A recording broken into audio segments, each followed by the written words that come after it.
India, not just India, the whole world is consuming content in a completely different format. Uh, Companies, production houses, artists, writers, all of them are having to adopt to this format. And this format is bite-sized content. What started as a snap, as a short video, as a reel, has turned into our primary way of consuming content. And it has also made the likes of Netflix and the likes of the Bollywood film industry that is doing sessions right next door revisit how is it that they want to structure their stories. If you see how a Netflix show starts today, it's very different from how it used to start earlier. Uh, there is a lot more attention given to the fact that there is very little attention from the audience. So with that, I am very excited to have this conversation with some really big names here today. We've just heard their introductions, so I'll not go deep into that. For people who are new to India, India loves Pani Puri, which is the small water-filled globe. And India loves biryani, which is an elaborate rice meal with many layers. And the thing is that India has started preferring Pani Puri over biryani as far as content is concerned. And we are going to talk about that. To begin with, the few of you who are here, raise your hands if you've watched short videos, short form videos, reels today. Yeah, thank you. And raise your hand if you've watched an OTT TV episode today. Wow, you guys wake up early. Okay, with that in context, let's start. Thank you so much, gentlemen, for joining and making time today. I want to start with one question.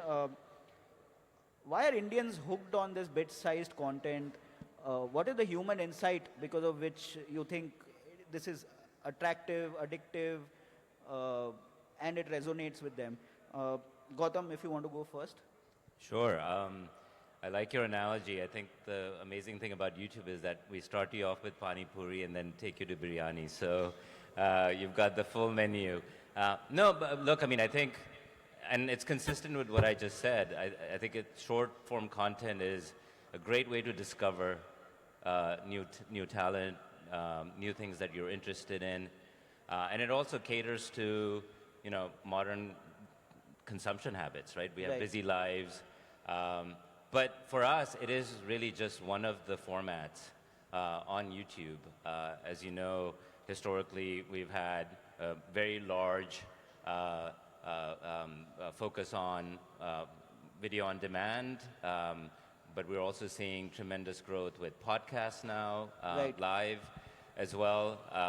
So it is truly multi-format. I think Shorts plays a role in that, like I said, but it leads you to other things as well. I think it's a combination of it's easier to create, it captivates you, it gets you introduced to new things, and we all have busy lives, but it then also is an avenue for for you to explore things that you're deeply interested in. So you're saying shorts act like the gateway drug to addictive content on your platform? No. I mean, I think that it allows people to creators to choose the format that works for the story that they're trying to tell, and some of them can be through shorts. It can also make stuff more accessible. We've seen, for example, how to learning cooking videos going from 3 minutes to 5 minutes into the short format, and and it's a way for people to also make content simpler, concept simpler, and more accessible. Great. Alan, I wanted to come to you and go a little deeper on this. What is it about human beings generally and Indians specifically that they like bite-sized content so much, want to consume it so much? What have you seen in your journey that has stood out for you? Yes. So first of all, it's a great honor to be here. Been working for the platform formerly known as Twitter, now X, in the past 11 years. So obviously, like the platform, the leadership we have here, we also have a lot of insight. And however, if there's one platform that comes with the DNA of bite-sized content, it's probably X Twitter because it's a platform of Right. brevity, creativity. You need to be really, really smart. What we can see now is also the population in India. They're incredibly young. They're incredibly hungry for information. Sorry. From One sec. Sorry, one sec. Can you guys hear us clearly at the back? Can you give us a thumbs up? Oh, wonderful. Thank you so much. Yeah, sorry, go on, Alan. I was just checking if the sound is fine. Please go on. So do you want me to speak louder? I think you have to keep the mic a little closer, yeah. Yeah. Okay. Yeah, so I think that's what we're seeing. The audience we're seeing in India is incredibly young. They're also growing. They're hungry for content. They're extremely passionate. I don't know if we're going to see Virat Kohli here, but did you know he was the fourth most mentioned handle globally on X last year? And then you have Elon, you have Donald, and then Virat is right up there. Yeah, So- we are not surprised by that. So that's why we're saying we will continue to engage with extremely passionate crowd with Right. bite-sized content here. We're seeing a growing adaptation from the creators as well. Wonderful. You know, there is a certain rawness to the content that is made in the bite-sized format. And Pulkit, I wanted to come to you and then to Ankush about this, which is that, you know, hyper-local looking, shaky videos from, you know, somewhere, some corner in Meerut is rivaling big, pivotal prestige shows now in terms of engagement, in terms of shareability, in terms of memorability itself, in terms of references among friends. Is authenticity the key to middle India, to lower India, the next billion, as the guys at Google frame it, right?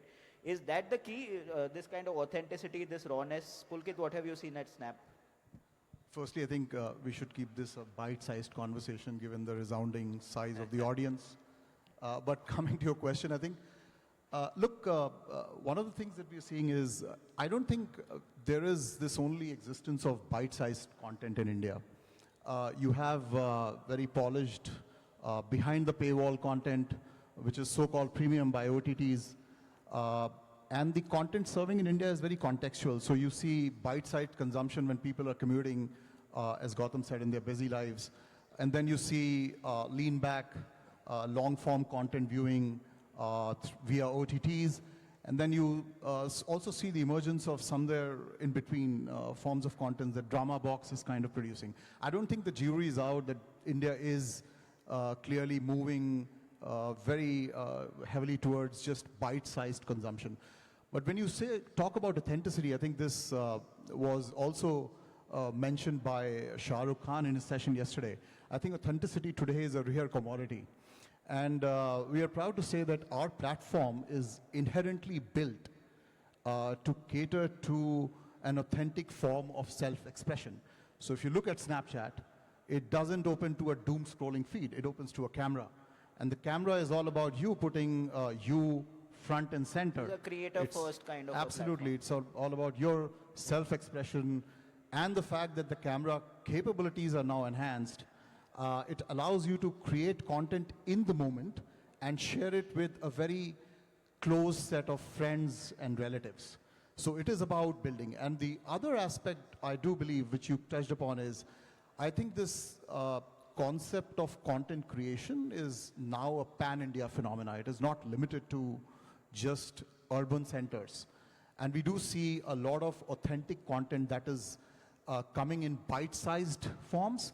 It's also coming in long-form content that OTTs are creating. So you see a lot of these small-town stories that evoke those values Right. in OTT, movies or these 10 episodic series. Yeah. I will just add, we talked about formats and the multitude of formats, and obviously, longer form storytelling but when we look at our own platform, yes, Shorts is growing, but the living room is our fastest growing surface. And there, the consumption is happening on content that is 20 minutes and longer. Right. And so, I think that there's room for all of those, and it's not necessarily, and that's true here in India as well. In fact, I think we've said largest streaming service on connected TVs here, in Japan, in the US. And so people are also consuming things. It's just Right. that it's for a different purpose. You're coming for longer form to really engage much more deeply, to connect in a different way. So yeah, Yeah. totally agree with Yeah, what you just I said. want to come to that about first screens and second screens and how creating content when you are the first screen versus the second screen. But before that, Ankush, I wanted to come to you about this thing that Pulkit talked about, right? You know, the phenomenon in middle India, lower India, where a lot of people have become creators and want to do self-expression. And Sharechat and Moj have been right at the forefront of that. So what has been your view of how this has evolved? Yeah, I think it's been interesting. So, Sharechat and Moj are largely tier 2, tier 3 focused. Yes. And I think we've been debating internally how does content differ for these people versus a tier 1 audience, right? And I think it goes back to what you said, it's being relatable. And I think that word relatable translates to different meanings in different genres. For example, we were very recently looking at humor content.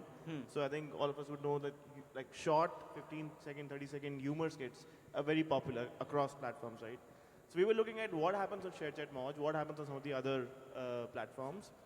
And there are very subtle differences. So a tier 1 humor will be sarcastic, will be a bit more polished. A bit dark, cynical, Yes, that kind of stuff. they won't Yeah. dramatize it. But like if you go to tier 2, tier 3 humor It'll be content, slapstick and stuff like it'll that. be like overly dramatized, very simple, relatable situations, Right. loud background music and canned laughter. So I think it's a bit different, although we call it humor as a single category. But I think Right. these differences come in, and I think we're even seeing this in other forms. Like I think you mentioned long form drama. What we're seeing is we have a decent sized drama category.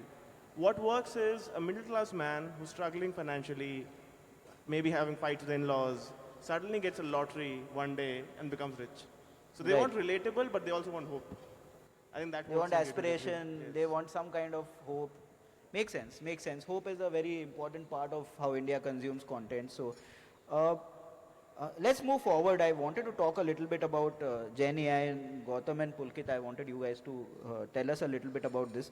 Uh, both Snap over the years and Google even more recently has launched a lot of Gen AI tools, and you see that that adoption is crazy. Like even we at Kuku are very very bullish about Gen AI and the kind of outputs that we are able to get, the speed at which we are able to get, the consistency, the variety, all of it is outstanding. What does it mean for the creator ecosystem on platforms like yours?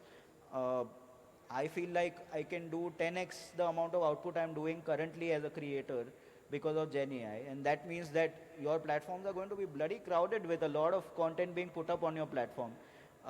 So what does it mean for you from a creator viewpoint and also from an engagement and discovery viewpoint? Uh, Do you want me to? Yeah.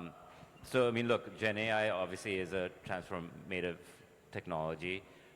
We've been using AI for several years now Yeah. to enhance the viewer experience, you know, provide better search and discovery. We use it in our ads systems. We've deployed AI to keep the platform safe, you know, in our trust and safety operations, as you can imagine, with hundreds of hours of content being uploaded. How do we ensure that we are, you know, catching stuff that doesn't comply with our... So it's been something that has been improving the platform and being leveraged by the platform for many, many years. And now, you know, you can actually use it to supercharge creativity. Yeah. And truly get more people to get involved in creation as well. And so when we look at Gen AI, and for us, it's everything is about, you know, how do we serve our creators better? You know, Neil goes up and says, our job is to provide the best stage possible for them to do what they are good at and what they're passionate about, and then, you know, build a sustainable living from there. So we're looking to use AI to really, you know, provide better creation tools. So imagine, you know, you now have somebody that can, you know, technology that can help you figure out what concepts and scripts to put together. You can do editing. You can use AI for multi-language audio and dubbing and backgrounds. And so I think that's we want to harness it for our creators so that they can actually create better content, tell better stories, and that's our approach. And you know, and you're right, we're already seeing a lot of that. You said yourself, as a creator, that you have become a lot more productive. Yeah. You can create better quality content. You can get ideas, and that's the whole point. And if you want to go from, the 100 million people that we say upload a video on YouTube over the last year here in India to the vision here of 1 billion storytellers, then this is just going to be a very powerful aid in that journey. Right, right. One of the things, sorry Pulkit, I'll just come to you. One of the things that I often feel like is that Gen AI is turning storytelling, content creation from an art form to a science. And that we are seeing panning out. Yeah, Pulkit, what are your thoughts on this? I think plus one to what Gautam said, from a Snap context, we launched something called, there's a tool called Lens Studio that we have. Yeah. We launched a Gen AI lens creation tool on our app that allows you to give your text prompt and you could create a lens or a 3D asset in just seconds. And this is being prolifically being used by creators, and it lends a very powerful tool in terms of creating content that Gen Z users on our app consume. Right. So there is one side on how AI is enabling, as Gautam said, the content creation, scripting, editing, multimodal, multi-language creation. On the other hand, I think we also use a lot of AI tools to make our My AI experience on the app better, to render personalization and content serving via better ranking models that allow you to serve the content that users would like to see in a certain context. And therefore, bring this flywheel alive, which is allow creators to use some of these AI-led features and tools on our app to create on-the-go content and serve content that basically the Gen Z users like. At the same time, I think if you look at the role of AI in the world of content creation, I don't think it is going to kill the creativity. It is still being used as an input tool, which is allowing you to drive better productivity or better efficiency. I don't think it's going to really take away the aspect of creativity, the fascinating aspect of human mind. That's right. Yeah, yeah. And I think tied back to what you said about the importance of authenticity. Yeah. And building that relationship with fans and trust, right? And so that obviously doesn't go away. And when I speak to creators, whether we do panels, I was just in Korea a few weeks ago, that's the one thing that they really talk about, is that that connection with the fans and how important that is to them.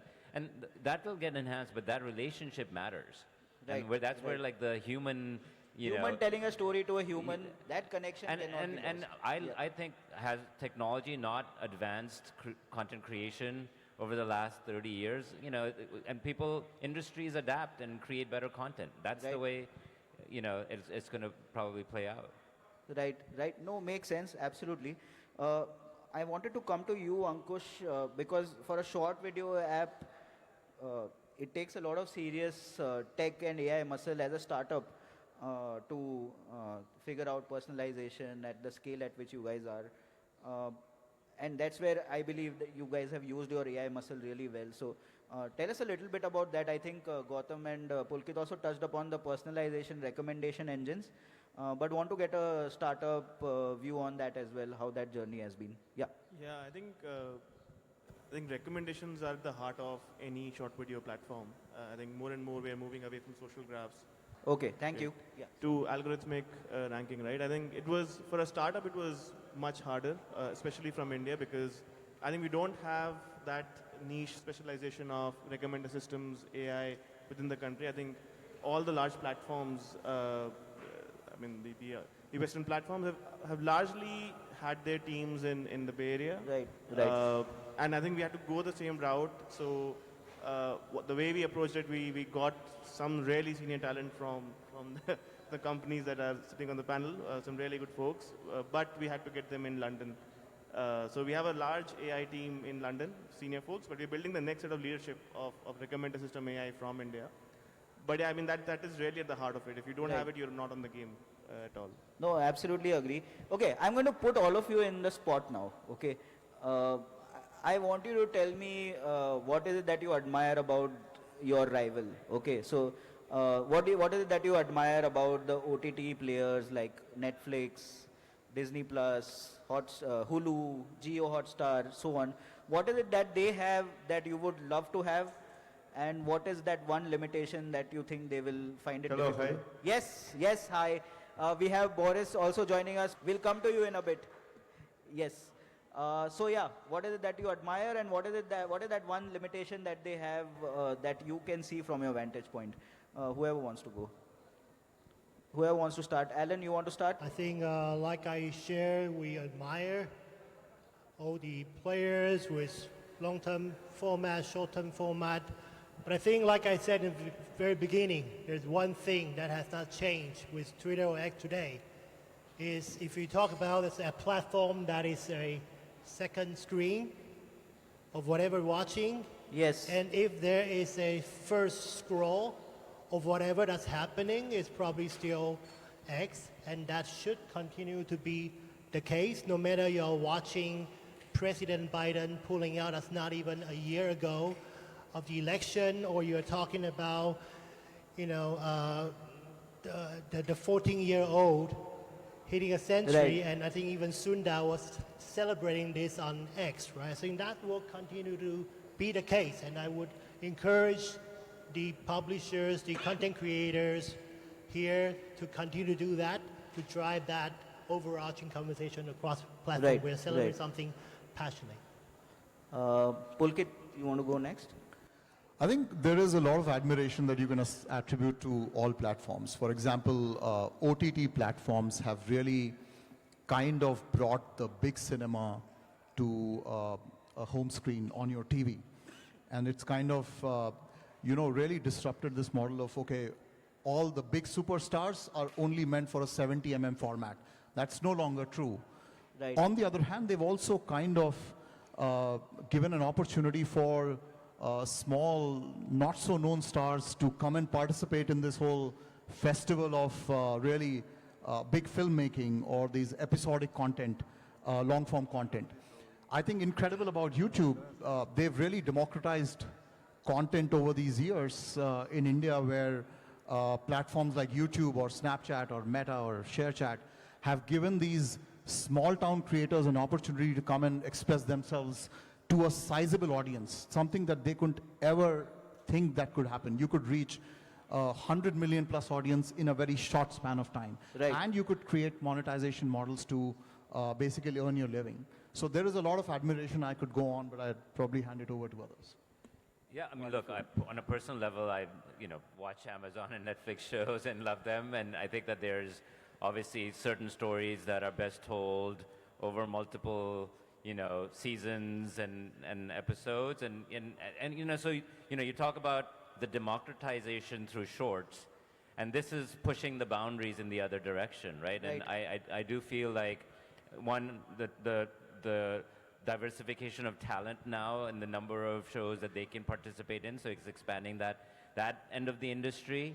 And I think the storytelling is all, the concept that you can pursue, the types of scripts, etc., and the story, like you're going beyond what was just available on traditional Right. TV. Yeah. And so from that standpoint, it's good for everyone, right? You've got, everything from the hundreds of millions of people becoming creators to then pushing the boundaries on the other end. So, I think it's great. Did you know that 93% of the free time of 18-year-olds is now spent on the screen? Now we can philosophically debate whether it's right or wrong, but that's the reality, and this is because of all the work that's happened over the last few years in India. Yes, there is no moment when in a day you are not in front of a screen anymore. We've made our workplace around screens. We've made our content consumption around screens, and we've made our pastimes also around screens. So. If my mom is a proxy, 100% of that is on YouTube. Ankush, you want to add something on this?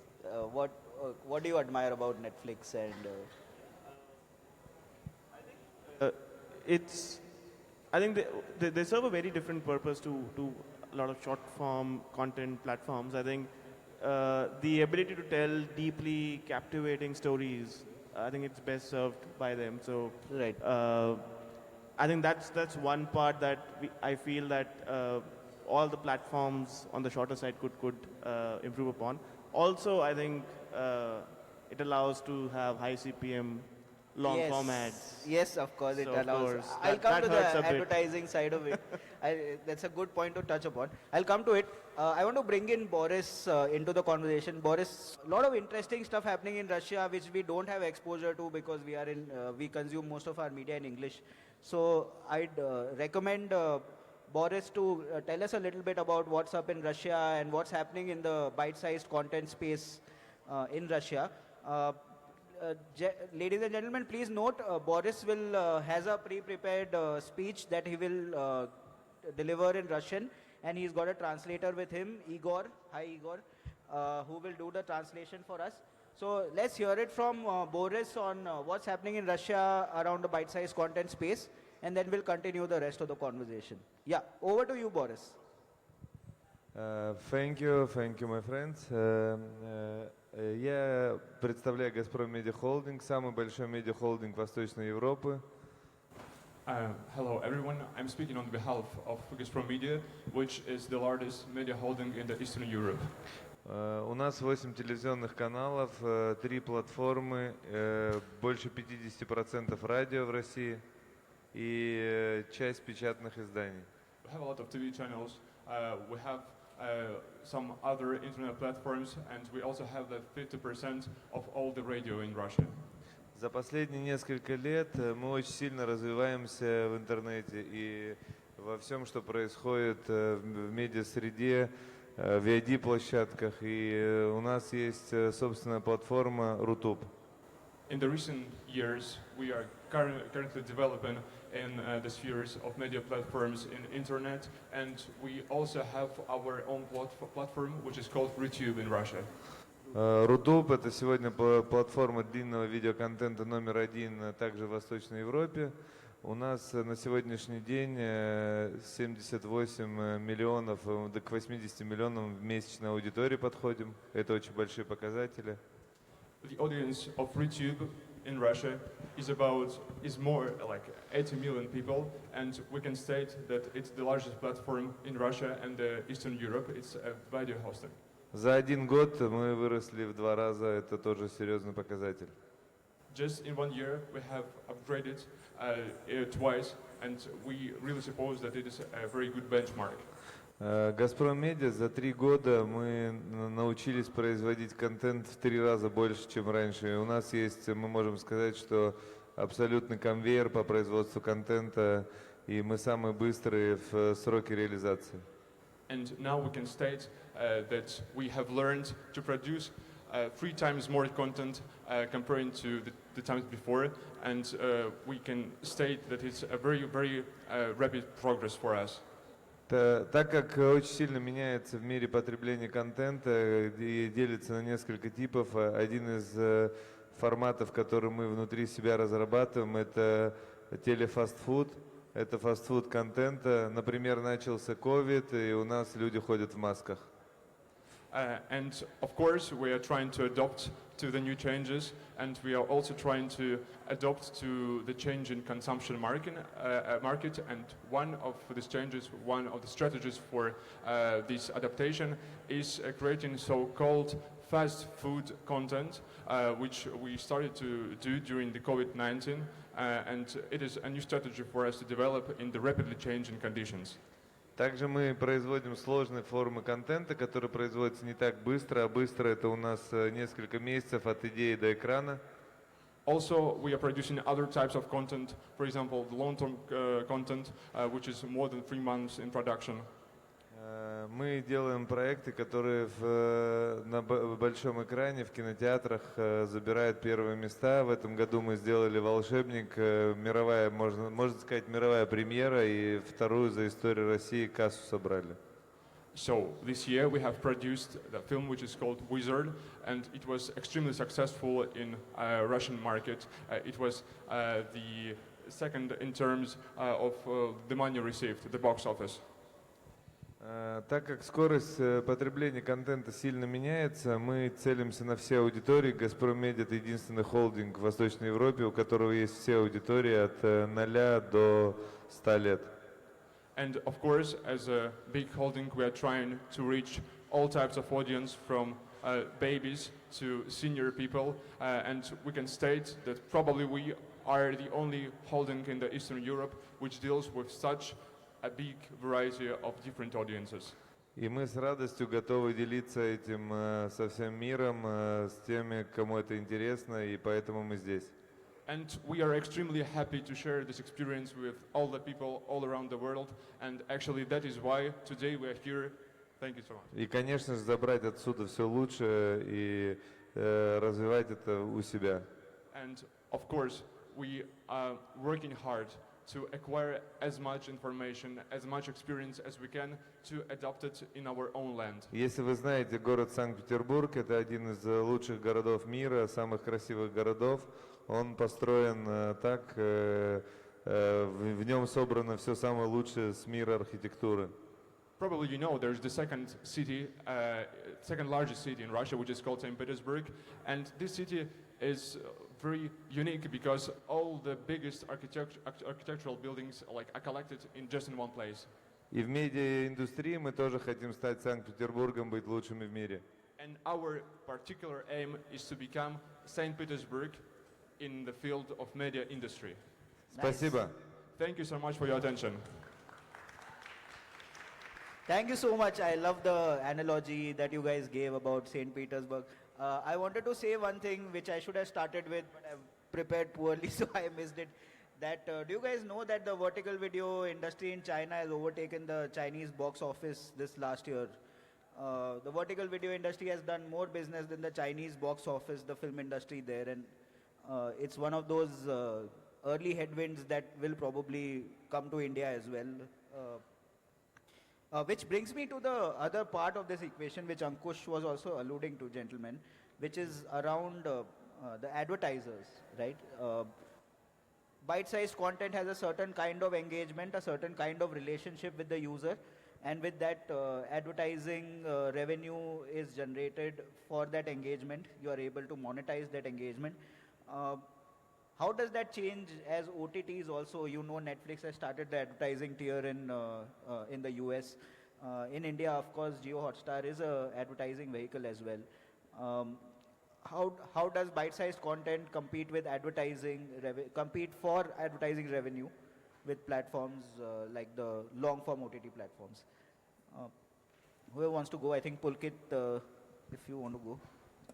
I think you look at the India ads market, it's the 7th largest ad market in the world, growing at a fast pace, probably will more than double in the next 4 years, at the back of two things. One, at the back of the growth of commerce. If you look at, if you just associate what's the revenue that commerce companies make on ads, and you put an attach rate to that, $60 billion of e-com GMV, between Amazon, Flipkart, they make $1.5 billion of revenue, a 2.5% attach rate. You keep the same attach rate, this industry will grow to $300 billion. That means you're creating an incremental digital AdX of $10 billion. Now what this means is, if I'm talking of a $20 billion ad market by 2028, 29, which is third or fourth largest ad market in the world, I think there is ample space for everyone to play.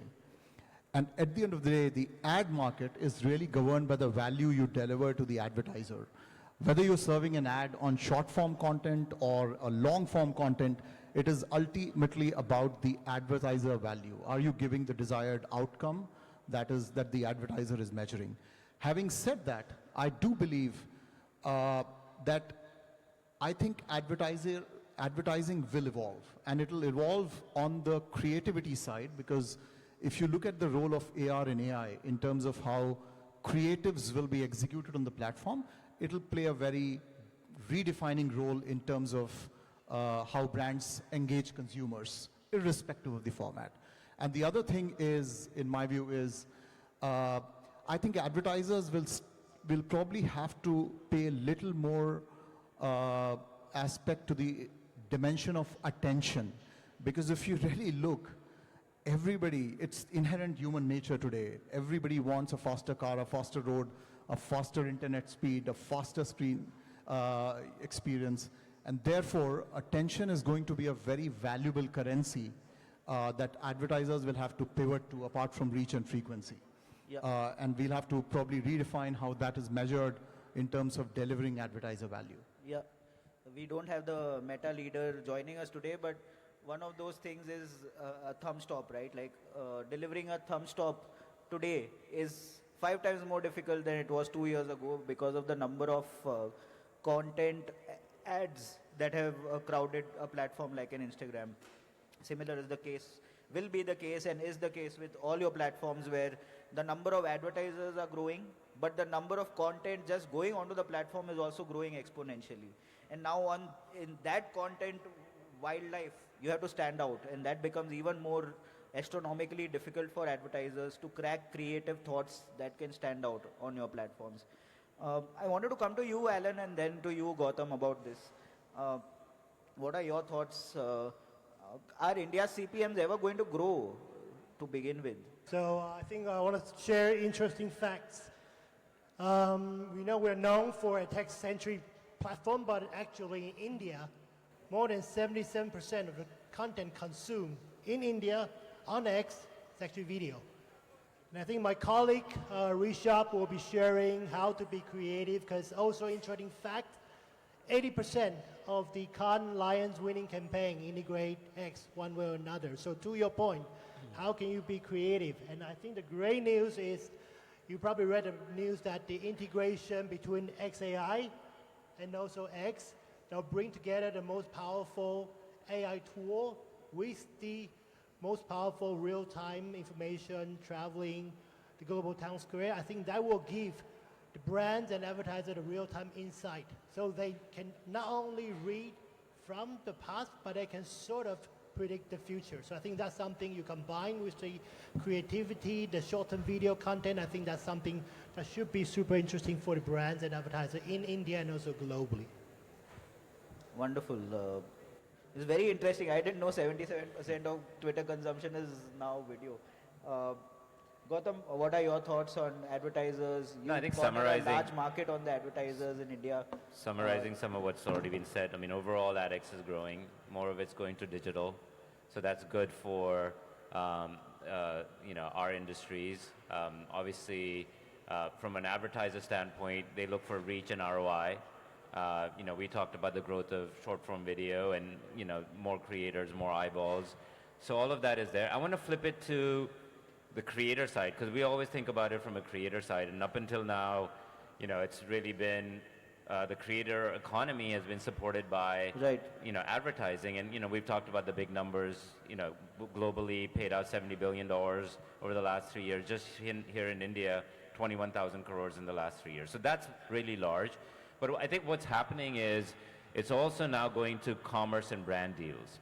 And when we talk to a lot of our creators, they say that that is becoming increasingly and more important part of how they are earning revenue. And so, we've now got a partnership with Flipkart to do shopping and commerce. We're really excited about that. So that creates a new way for creators to earn revenue. And brand deals is a big business, right? And, and so beyond advertising, branded content is something that more and more brands are now engaging with creators on, and is becoming a very meaningful part of how they earn revenue. I mean, in fact, I think it was a few weeks ago, Unilever said that they were looking at moving 30 to 50% of their budgets into social. And that is around short-form video, a lot of it. So let's not forget that it's not just advertising, but there's a shift happening in that mix of spend as well. Yeah, I can imagine people running single-person companies now, where they create a product and figure out marketing through platforms like all of you people's platforms, and using Gen AI to run single-person companies that can earn $100 million just by transporting some value to the user through content. And that's thanks to all these headwinds that we are seeing. I want to come to the last question because we've sort of run out of time. So I'll come to the last question. I'm going to put everybody in a spot. I want one recommendation for you. After all, this is waves. We are pushing for create in India. So I want one prediction from each of you. In the coming year, what should Indian creators be focusing on? What is the new thing that's going to break out in the coming year for Indian creators, and you would want them to focus on that? Ankush, if you want to go first, being the Indian company flag bearer here, please. One big wave will be with the help of Gen AI, you will find really high quality, polished Bollywood, if I may say that, Bollywood level. Bollywood-like content, getting very, very cheap and getting democratized. How smartphones democratized content through short form. I think Gen AI will make longer form, very polished, high quality content also very cheap and easy to create. For the Yeah, creators. that's a great one. Game of Thrones is not some big production house or HBO's domain only now. Game of Thrones can come from some kid's, bedroom now. That's possible today because of Gen AI. And that's a bold prediction. Thanks, Ankush. Pulkit, why don't you go I think, next? look, we are a young nation, 380 million Gen Z. I think that's the bright side of what India has to offer. And this offers not just the consumption, but also a lot of how the creator economy will be built in India. I think my only hope is that while all of technology, AI, AR will come into play, I think what I really worry about is how do we build a sustainable creator economy where everyone in the ecosystem is building sustainable models that allow them to make money. So hopefully, I think we will be able to do that in the next few years. Cool. I just think more of what, I think we're just getting started. So when I see someone like KL Biju from a small town in Kerala become one of our biggest creators with over 70 million subscribers, he's just one of many of those possibilities. So for me, I think the growth is going to be in more hyper-local, more regional, more vernacular. We're just scratching the surface on the potential for that. And that's what I'm most excited about, because then the diversity of voices and stories just continues to get even more amplified. Makes sense. Perfect. Alan, yeah. For us, I think we're just super excited. It's still day one for us in India. And we've shared the data that we have just onboarded 100,000 creators in India. We're mostly already making $1,000 a month. We'll continue to double down on that. And with the a centralized experience around cricket shipping pretty soon, so I'm pretty confident that the vibe from this country will be even stronger. And I just allow me to advertise. We're also hiring the first ex-market lead for India. So hopefully we'll get some even momentum from this exciting market. Wonderful. Boris? Yeah. Thank you. На самом деле в Индии очень много людей, очень много красивых людей, и нужно делать яркий, красивый и насыщенный контент, показывать, какой мир вокруг себя, так как все системы модерации всех платформ сильно меняются, и попасть, быть в надежде на то, что ты создаешь тренд и попадаешь в систему модерации, очень сложно. Нужно очень много работать и делать яркую, красивую картинку. So, first, thank you so much for your attention. The thing we want to state is that a big treasure you have in India is a great population, a best number of population, and so many beautiful people. So probably what you can do is just to shoot the brightfulness, all the colors you have in India, because unfortunately it's really hard to aim, the particular part and to expect it to succeed in this. So what we're supposed to do is just to create a beautiful content, content which we will suppose will become successful all over the world. Thank you so much. Thank you. Wonderful. So I'm going to wind up now. Just want to again tell you guys that, we are in a great time as far as content is concerned, as far as creative is concerned.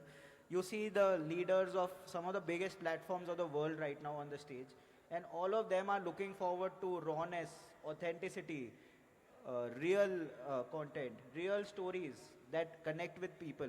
Okay, everybody is going to redefine how content is going to be made.